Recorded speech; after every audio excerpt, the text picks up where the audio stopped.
All right. Hey, everybody, welcome to Dopamine, the show that is like a walk in the park, full of hazards. Today, I wanted to talk about public vulnerability, and this being my first live stream of Dopamine on the Facebook page. So if you are not following us on Facebook, Dopamine, Dopeamine. I believe it's either facebook.com/dopamine or Dopamine Podcast. Ooh, I got the burpsies. So today I wanted to talk about public vulnerability. I'm using OBS. I've got everything kind of set up. So I'm doing things a little bit differently today. I wanted to try this out and see how it goes. Maybe I'll do it once a week. Maybe I'll do it for every show. I don't know. I just wanted to share this experience with you guys. So vulnerability in the public sphere. I was kind of... this came to my attention because somebody on YouTube, a YouTuber that I follow, specifically one that is a YouTuber that works with, talks about Dragon Ball and such, he kind of came out and about having some difficulty in his life, some anger issues, and kind of sharing with his audience the vulnerability that he experiences. And I think it's really powerful to be able to be open about who you are, because then nobody can touch you. So I'm going to talk about that a little bit. And without further ado, let's kick out the intro and let's hit this thing. Bow. Drums, please.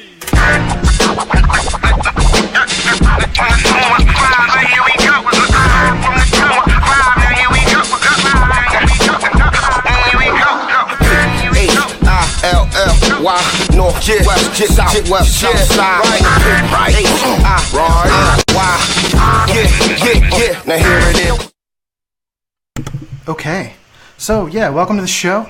Hopefully that went smoothly. I couldn't hear the intro playing, but hopefully it worked.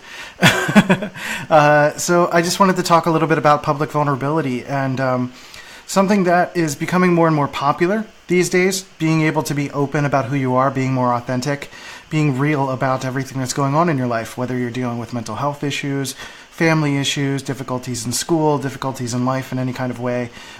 People are being more open about that stuff because we're kind of working through this recent era of people who have been Instagram glamorous and famous and Facebook stuff and being, people are more regular people are sharing things. And when you have more types of people, an increased number of varying types of people, you're going to see varying personalities. You're going to see people who are not the ones that have ascended, quote unquote, to the top of the sphere, to the top of, life. They're not being shrouded with agents, and you don't have to go through a rich middle-aged white guy to get anywhere in life. You can just kind of figure out how to set up a camera and set up a microphone and just kind of go.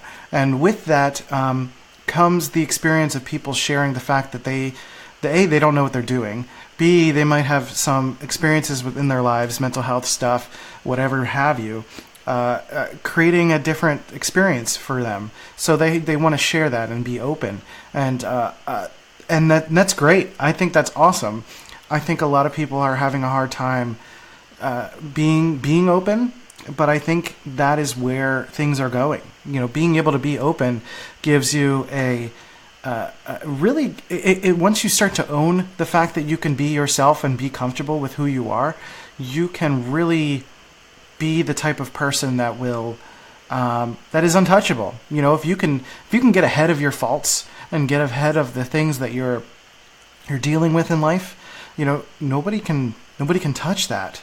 Nobody can touch you in that sense. Nobody can really get to you, and nobody can dig for dirt and find out that you're a person that said this or dealt with this. But if you get out in front of the camera or in front of the microphone and you say, you know what, this is the type of person I used to be. This is the type of stuff that I've dealt with in my past. You can get ahead of that and be able to handle those situations better and just basically mitigate it and get in front of the situation. So I find it interesting that the public sphere is kind of going in that direction. And it is a result of the average person having more access to putting themselves out there. We as a culture are starting to disallow people to be a certain way, but then we're also allowing other people to be a certain way as well.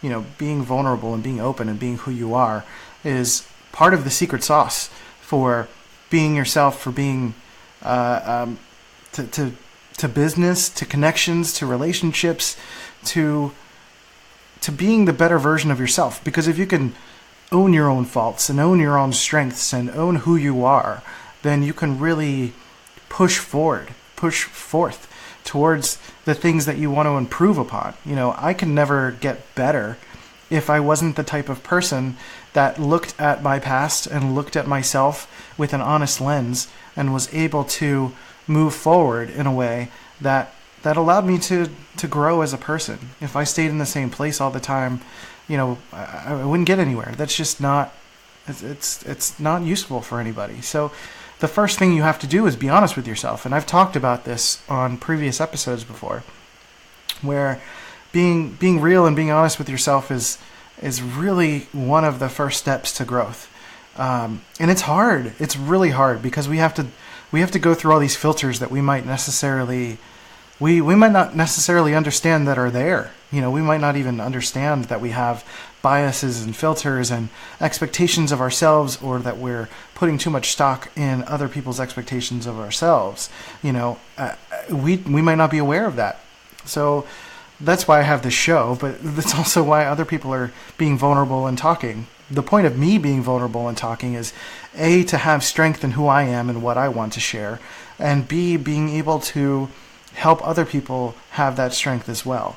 If they can see me being open about my cyclothymia, about my mental health and other difficulties and stuff in life, then, you know, it's something that we can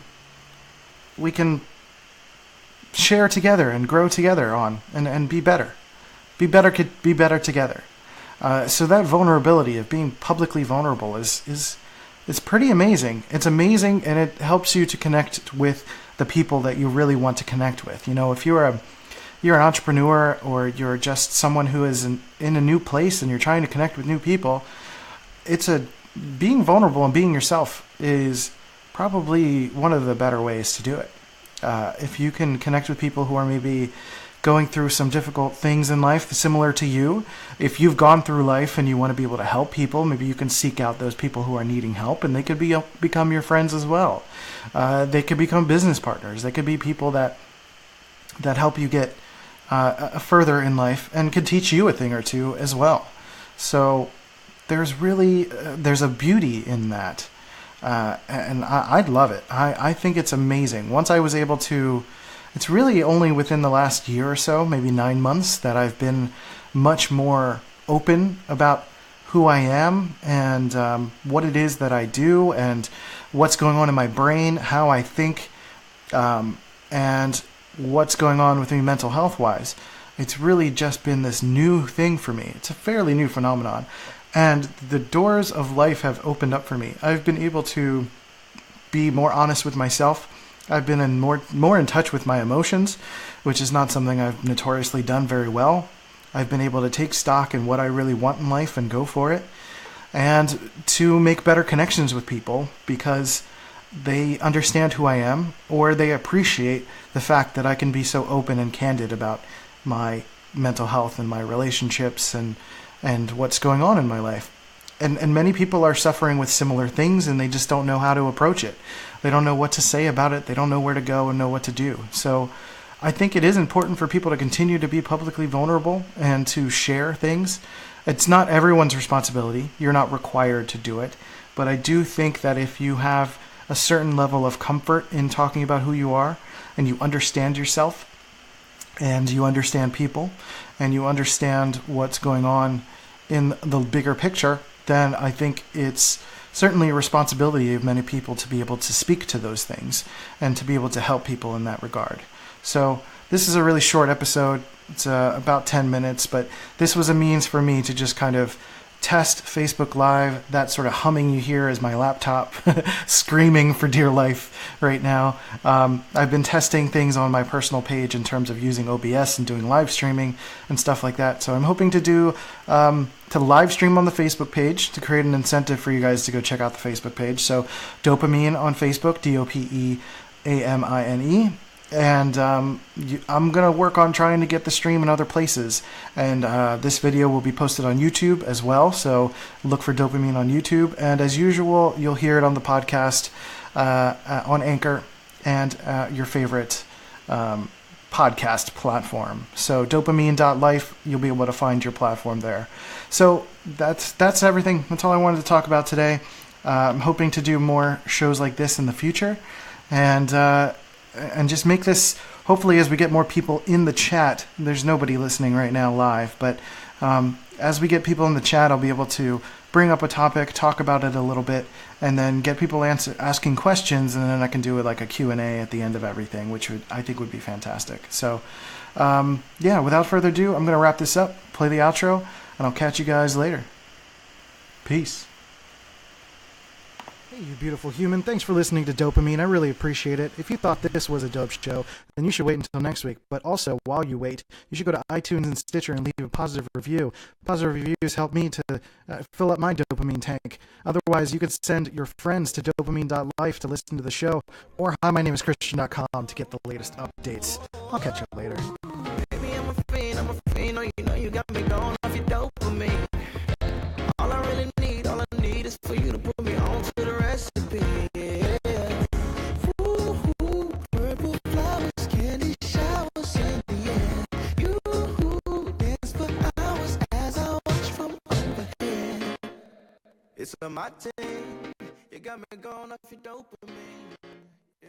It's a my thing, you got me going off your dopamine.